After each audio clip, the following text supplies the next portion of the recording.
Hello? Makapunta ng ating umauto.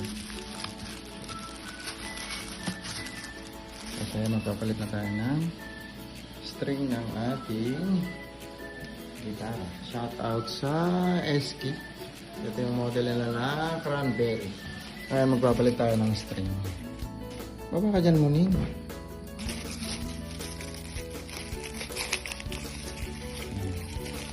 Kasi bago pa naman to, kaso lang mataba masyado.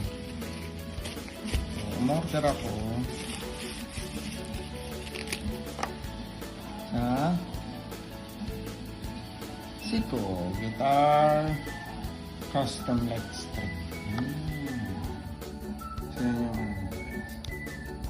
VUS-011.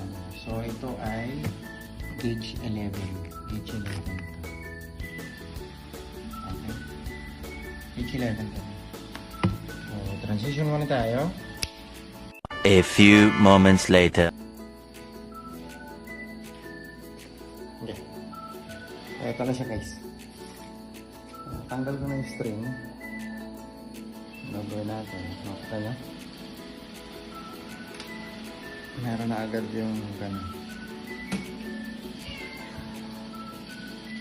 Ito na yung pinutol natin. Baka may nagtatanong gaano ako kadalas magpalit ng string. So it depends kung gaano nyo siya kadalas ginagamit.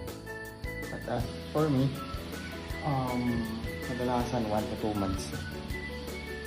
And then the number one reason bakit siya pinalitan is the gauge of the string. Mataba kasi siya masyado at ang aking pusa ay gustong gawin. Ano ba? Namaya na. Extra pa. Huwag ka na magmasal. Matulog ka na kung gusto mo itulog. Mamaya na kiti. Yan. So, ganun. At saka pag halimbawa, naputulan ako ng string isa. So, ang ginagawa ko, make it lagi kong sinusure na meron akong pamalit. Halimbawa, naputulan ako ng isa. So, nangyayari lang na pinapalitan ko yung isang piraso na yun kapag nasa tugtog ako. Tugtugan. So, you don't have enough time. Wala kang ample time para mag-replace. Pero pag nandito lang ako sa bahay, usually, ang ginagawa ko is replace all that. Ganun. Para bago na lang.